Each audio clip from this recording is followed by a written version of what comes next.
같이 기도함으로 새벽 기도 시작합니다. 하나님, 습관으로 하나님의 말씀을 듣지 않기를 소원합니다.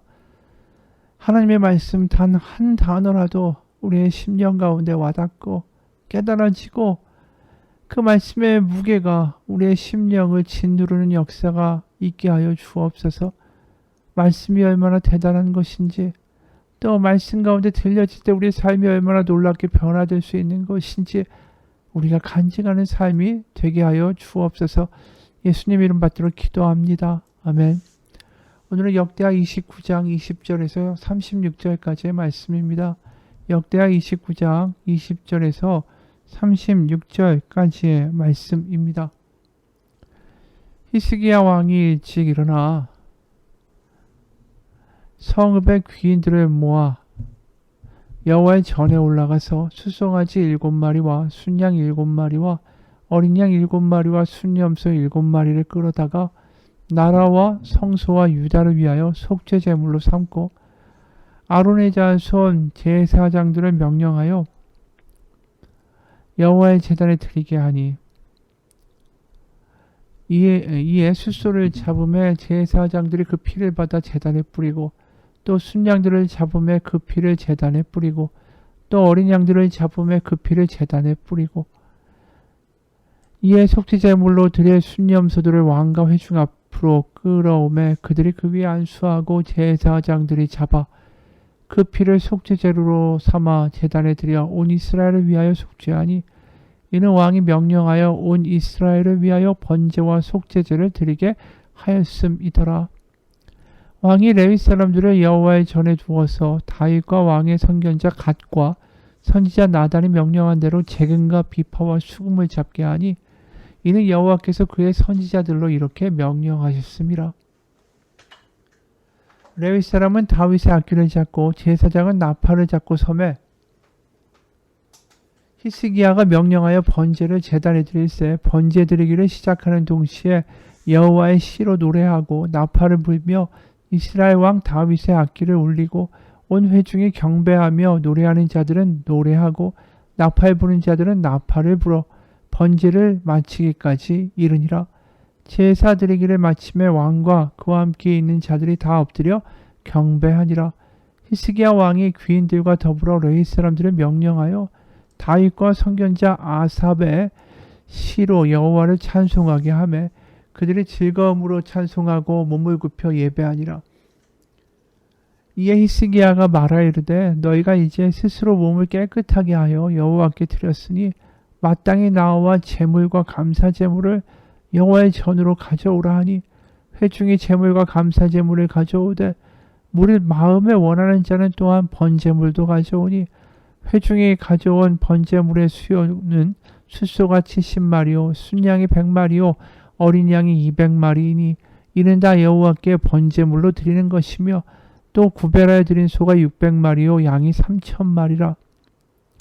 그런데 제사장이 부족하여 그 모든 번제 짐승들의 가축을 능히 벗기지 못하는 고로 그의 형제 레위 사람들이 그 일을 마치기까지 돕고 다른 제사장들이 성결하게 하기까지 기다렸으니 이는 레위 사람들의 성결하게 함이 제사장들보다 성심이 있었습니다. 번제와 화목제의 기름과 각 번제에 속한 전제들이 많더라. 이와 같이 여호와의 전에서 섬기는 일이 순서대로 갖추어지니라. 이 일이 갑자기 되었으나 하나님께서 백성을 위하여 예비하셨으므로 히스기야가 백성과 더불어 기뻐하였더라. 히스기야가 그 아하스가 버려놓은 끔찍한 짓들을 수습하죠. 아직도 그 땅에 하나님을 믿는 제사장들과 레위인들이 존재했고 여호와 신앙에 대해서 아직도 그 백성들 가운데 남아있는 신앙의 불씨가 남아있었습니다. 그래서 그 불씨를 지핀 사람이 히스기야 왕이었다라는 겁니다. 그래서 유월절을 지내기 시작하죠. 사실상 이 남유다에서 유월절이 대대적으로 지켜진 적이 거의 없습니다. 솔로몬 이후에. 왜냐하면 이 왕들이 다 부패했고 그리고 당시에 그나마 선한 왕이다 할지라도 이 모든 산당들을 철폐하고 그래서 온 백성들이 자진하여 기쁨으로 유월절을 맞이하는 그러한 장면을 만들어낼 수 없었기 때문이죠. 그래서 이 히스기야 왕이 대단한 일을 한 겁니다. 유월절을 복구시키고 성전을 다시 회복시키는 일을 한 거 아닙니까? 성전에 나아가 드디어 번제와 속죄제가 드려지죠. 그게 21절입니다. 숫송아지 7마리와 순양 7마리와 어린 양 7마리와 순염소 7마리를 끌어다가 나라와 성소와 유다를 위하여 속죄제물로 삼고 아론의 자손 제사장들을 명령하여 여호와의 제단에 드리게 하니, 여기에 번제와 속죄제의 제물을 다 드립니다. 이 번제라는 게 결국 뭐냐면 어떠한 제사가 시작되던 간에 번제는 다 수반돼요. 그러니까 우리가 반찬을 먹을 때, 밥을 먹을 때 밥하고 국은 먼저 있고 그 다음에 반찬이 깔리는 것처럼, 이 밥처럼 번제는 항상 기본적으로 어떤 제사든지 같이 드려집니다. 번제가 속죄제랑 같이 드려지기도 하고요. 화목제를 드릴 때도 번제가 같이 따라오고요. 감사제를 드릴 때도 번제가 따라옵니다. 왜냐하면 번제는 모든 제물을 다 태워서 하늘로 완전히 연기로 하나님께 돌려드리는 그러한 제사 방식입니다. 다른 제사들은 뭐 일부는 제사장이 가져가서 먹기도 하고 또 그 제물을 가져가서 동네 사람들과 같이 나눠 먹기도 하지만, 이 번제 제물만은 그럴 수가 없었어요. 이건 뭘 의미하냐면 우리의 전심으로 이 시간 아버지 앞에 예배하며 나아갑니다. 우리의 모든 죄와 욕심과 생각들을 다 부수어내고 오로지 전심으로 아버지 앞에 나아갑니다. 이게 번제의 의미였어요. 그래서 이제 22절에 보면 이에 숫소를 잡으며 제사장들이 그 피를 받아 제단에 뿌리고 또 순양들을 잡으며 그 피를 제단에 뿌리고 또 어린 양을 잡으며 그 피를 제단에 뿌리고, 그리고 23절에 이에 속죄제물로, 앞에 이제 번제가 끝나고 속죄제물이 들어오는 거죠. 이에 속죄제물로 드릴 순염소들을 왕과 회중 앞으로 끌어오매 그들이 그 위에 안수하고 제사장들이 잡아 그 피를 속죄제로 삼아 제단에 들여 온 이스라엘을 위하여 속죄하니, 이는 왕이 명령하여 온 이스라엘을 위하여 번제와 속죄제를 드리게 하였음이더라. 속죄제를 드릴 때 이 짐승의 머리에 안수를 하죠. 자신의 죄가 바로 이 제물에 전가됐다. 다시 말해서 이 제물이 자기와 같다. 자신은 하나님 앞에 죽어야 하는 죄인이고 오로지 하나님의 은혜 가운데 다시 살아날 수 있는 사람이다. 그게 지금 이 제물에 안수할 때 나타난 일입니다. 우리가 창세기 22장에 보면 이삭을 잡아 죽이려고 할 때 이제 하나님 멈추라고 하시고 그 대신에 어떻게 하시죠? 그 덤불에 걸려있는 양, 그 양을 가져다가 번제로 또 하나님께 제물로 드리게 하시죠. 그게 바로 이삭을 대신한 양이었습니다. 바로 그거와 똑같은 일이 속죄제에 이제 벌어지는 거죠. 그래서 이제 이 번제와 속죄제를 드리면서 드디어 하나님 앞에 재헌신을 맹세하고 성전이 정결하게 되는 겁니다. 그동안 성전이 얼마나 죄로 물들었습니까? 아하스는 거기다가 거의 아수르의 신당을 만들 정도로 우상 숭배를 하기 위한 우상의 제단을 만들었고, 그러니까 속죄제를 드리고 번제를 드리면서 하나님 이곳에 다시 하나님의 집이 되게 해달라고, 여기 있는 모든 죄악들을 하나님 씻어달라고, 하나님 드디어 다시 한번 예루살렘에서 하나님의 보좌 가운데 앉으시라고 그 간청을 드리는 겁니다. 히스기야의 이 6월절의 번제와 속죄제는 대단한 의미를 가진 거였어요. 더 이상 우리는 아수르에게 복종하지 않는다. 아수르가 우리의 왕이 아니라 하나님이 진정한 우리의 구세해 주시다. 하나님밖에는 우리가 의지할 수 없다. 이 맹세를 한 거죠. 아수르의 그 신들을 다 부숴버리니까. 이 대단한 결단의 행동이었던 거예요. 6월절이 정치적인 의미도 갖고 있는 거고, 이게 외교적인 의미도 굉장히 큰 파장을 가져올 수 있는 일을 감행한 겁니다.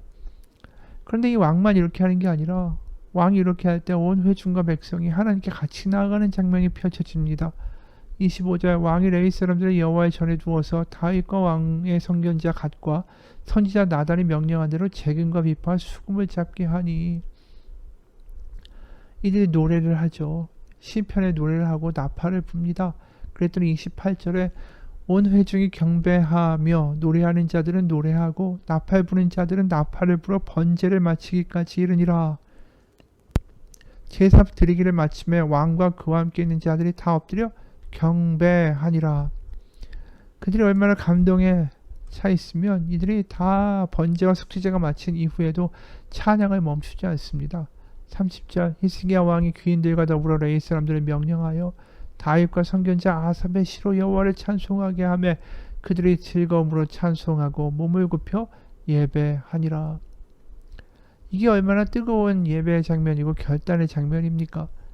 그러다 보니까 이들의 마음 가운데 말할 수 없는 기쁨과 소망이 회복이 되어 31절 이에 히스기야가 말하여 이르되 너희가 이제 스스로 몸을 깨끗하게 하여 여호와께 드렸으니 마땅히 나와 제물과 감사 제물을 여호와의 전으로 가져오라 하니 회중이 제물과 감사 제물을 가져오되 무릇 마음에 원하는 자는 또한 번제물도 가져오니 감사 제물 바로 이 번제를 드리고 감사 제물을 드리고 화목 제물을 드리고 소원의 제물을 드리면서 엄청난 하나님께 대한 감격의 제사가 회중으로부터 이어지기 시작합니다.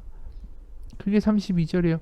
회중이 가져온 번제물의 수요는 수소가 70마리요 순양이 100마리요 어린 양이 200마리니 이는 다 여호와께 번제물로 드리는 것이며 또 구별하여 드린 소가 600마리요 양은 3000마리라. 어마어마한 양들이 바쳐지게 되죠. 번제로 드리고 또 이 화목제도 드리고 감사제도 드리고 이게 얼마나 기쁨의 잔치였을까요? 그들이 그간 얼마나 이 다른 나라에게 시달렸습니까? 그리고 왕마저 우상숭배에 결탁하여 나라가 어디로 가는지도 모르겠고 뒤죽박죽으로 가는 와중 가운데 드디어 히스기야 왕이 우리의 살 길은 하나님이다. 그 하나님에 대한 올바른 방향성을 제시하고 유월절을 드릴 때 그들이 드디어 신앙 가운데 뜨거워지면서 감동이 있고 찬양이 있고 감사와 감격으로 걱정과 두려움이 씻겨져 나는 강한 감동을 느끼는 거죠. 그래서 26절, 35절과 36절 보면 번제와 화목자의 기름과 각 번제에 속한 전제들이 많더라. 이와 같이 여호와의 전에서 섬기는 일이 순서대로 갖추어지니라. 이 일이 갑자기 되었으나 여호와께서 백성을 위하여 예배하셨으므로 히스기야가 백성과 더불어 기뻐하였더라. 이 기쁨이 회복되었다라는 말이 이 역대기에서 얼마나 오랜만에 나오는지 모르겠어요. 기뻐하였더라. 그것도 백성과 더불어 기뻐하였더라. 참 의미심장한 이야기죠. 이 유월절 제사가 회복되면서 일어난 일이에요. 이 장면을 보면서 이런 생각이 듭니다. 우리도 이런 감격의 예배가 우리 가운데 있을까? 세상을 더 이상 의지하지 않겠다고, 세상 바라보지 않겠다고, 세상의 말 듣지 않겠다고, 우리는 살아계신 하나님을 예배한다고, 그 살아계신 하나님이 나의 하나님이라고 감격하면서 드리는 그러한 예배가 우리 가운데 있을까? 지금 북왕국은 패망하고 아수르는 엄청나게 강력하고 남유다의 미래는 풍전등화이고 여건으로 보면 정말 최악이죠. 그런데 그들이 백성과 왕과 더불어 기뻐하였더라. 이게 굉장히 놀라운 이야기 아닙니까? 어려울 때 드리는 예배 가운데 그들에게 기쁨과 감사와 감격이 넘친다. 우리 가운데 필요한 게 바로 이거 아닙니까? 어느 목사님의 글입니다. 오늘날 그리스도인들은 많은 예배를 드리고 있다. 특히 한국 교회는 세계에서 평균적으로 가장 많은 예배를 드린다. 주일 예배, 주일 저녁 예배, 새벽 예배, 수요 예배, 금요 철야 예배, 열린 예배 등 한국을 방문하는 외국 기독교 지도자들은 한국 교회에 있는 그 많은 예배 종류들을 보고 깜짝 놀라고는 한다. 신실한 성도들은 주일 예배 말고도 일주일에 두세 번은 교회에 와서 기도하거나 예배하는 경우도 있다. 그러나 그 많은 예배들이 과연 얼마나 하나님의 마음에 합당한 예배일까? 어쩌면 우리는 예배 홍수 속에서 진짜 성령의 감동이 있는 하늘의 예배를 놓치고 있는 것은 아닐까? 예배를 많이 드리는 게 중요한 게 아니죠. 이게 지금 6월절 예배가 얼마 만에 드려지는 예배입니까? 하지만 거기에 감동이 있고 그렇게 백성들이 하나 되어 나아갈 때 하나님이 부족한 점도 많을 거예요, 이들이. 그리고 이제서야 돌이키는 그러한 모습이 답답해 보일 수도 있겠지만 하나님께서 백성을 위하여 모든 것을 예비하셨다. 36절에 이렇게 말씀하시는 것을 보면 이들의 예배를 참 기뻐하셨다라는 거죠. 어느 목사님이 이런 얘기를 합니다. 어렸을 때 아이들과 교회 놀이를 한 기억이 난다. 한 아이는 목사님 역할을 하고 종을 땡치고 한 아이는 엄숙한 목소리를 기도하는 장로님 역할을 하고 어떤 아이들은 성가대 역할을 하면서 어른 흉내를 내면서 재밌게 놀았다. 그런데 이런 교회 놀이를 하는 것처럼 지금도 그런 식으로 예배하는 기독교인들이 의외로 많다. 우리는 주일에 교회에 와서 어떻게 예배를 드리는지를 배운다. 몇 년만 지나면 예배 의식에는 정말 익숙해진다. 다른 사람이 보기에는 정말 신실하게 보일 정도로 찬송도 잘하고 기도도 잘하고 설교도 잘 듣는다. 그런데 예배를 드릴 때 우리의 마음은 어디에 있는가? 이 땅에 오직 주밖에 없네라고 찬양하면서 주차해 놓은 내 차를 누가 실수로 긁는 건 아닌가 걱정한다. 설교를 들으면서 내 직장에서 상대해야 할 까다로운 상사와의 만남을 걱정한다. 이것은 예배가 아니라 교회의 놀이를 하고 있는 것이다. 예배를 하나님께 몰입하는 것이다. 그분께 집중하는 것이다. 나의 모든 생각과 마음과 정성을 그분께 다 온전히 쏟아 놓는 것이다. 그것은 예배를 받으시는 주님이 그만큼 귀한 분이심을 내가 인정하기 때문이다. 파바로티나 플라시도 도밍고 같은 사람들의 콘서트에는 한 장에 100만 원이 넘어도 사람들이 매진을 이룬다. 그리고 그 비싼 티켓을 가지고 들어온 사람들은 콘서트 내내 그들의 노래에 완전 몰입한다. 졸고 딴청을 피우지 않는다. 그만한 가치가 있다고 생각해서 대가를 치르고 들어왔으니 그만큼 몰입하는 것이다. 예배도 마찬가지다. 예배에 몰입한다라는 것 사람이 아니라 하나님께 집중하는 것이다. 성가대 찬양을 들으면서 저 자매는 머리를 어디서 했지라고 생각하거나 음정이 불안한데 이렇게 판단한 것도 문제가 있다. 우리는 성가대가 찬양하는 하나님을 바라봐야 한다. 교회 건물 안벽에 칠을 다시 해야겠는걸 이런 신경도 끄는 게 좋다. 건물이 아니라 하나님을 봐야 한다. 예배 때 하나님께 온전히 집중할 수 있도록 노력해야 된다. 예배 시간에 일찍 도착해서 기도를 준비하고 스마트폰도 끄고 하나님께 집중해야 된다. 하늘의 예배, 온전히 하나님께 몰입하는 예배를 통해서 우리의 삶은 다시 한번 회복될 수 있기 때문이다. 여러분, 우리에게 그러한 예배가 회복되기를 원합니다. 예배에서 실패하면 모든 것에서 실패할 수밖에 없어요. 또 어떤 분은 이런 얘기합니다. 며칠 전 북한에서 사역하시는 자비랑 선교사님을 만나 식사 교제를 나누었습니다. 고난당하고 예배드리지 못하는 환경을 바꿔달라고 하나님께 기도하는 게 아니라 주어진 환경에서 자신을 향한 하나님의 뜻을 깨닫기 원하는 강구하는 북한 성도들의 이야기를 전해 들었습니다. 예배 환경이나 상태보다 더 중요한 게 그렇습니다. 예배자의 마음이었던 것 같습니다. 코로나 때 영상으로 예배를 드리면서 참 많은 아쉬움을 느낍니다. 그래서 영상을 통해서 코로나 때 예배 드리면서 찬양할 때 손을 들고 영상 가운데 찬양하고 예배 마치고 아이들에게 안아주거나 손을 얹고 기도해 주면서 이렇게 말한 기억이 납니다. 얘들아, 예배 보는 게 아니야. 예배 드리는 거야. 우리가 무엇으로 드릴 수 있을까? 하나님께 부족한 게 하나도 없어. 드릴 수 있는 건 내 마음이야. 아빠가 손을 들어 찬양하는 거 그거 내 마음의 진심이 드러나 보이는 것으로 하나님께 올려 드리는 거란다. 그 기억이 납니다. 지금 우린 다시 예배하고 있습니다. 하지만 지금 모여서 하는 예배가 그런 하나님께 온전한 마음을 드리는 예배가 되고 있습니까? 같이 기도하겠습니다. 하나님께 마음을 드리는 온전한 예배, 감격의 예배 회복되기 원합니다. 예배를 소중하게 느낄 수 있고 예배 가운데 하나님이 기뻐하신 하나님의 기쁨을 우리도 경험할 수 있는 살아있는 예배, 그런 예배자로 살기 원하고 살아가게 하여 주옵소서. 예수님 이름 받들어 기도합니다. 아멘.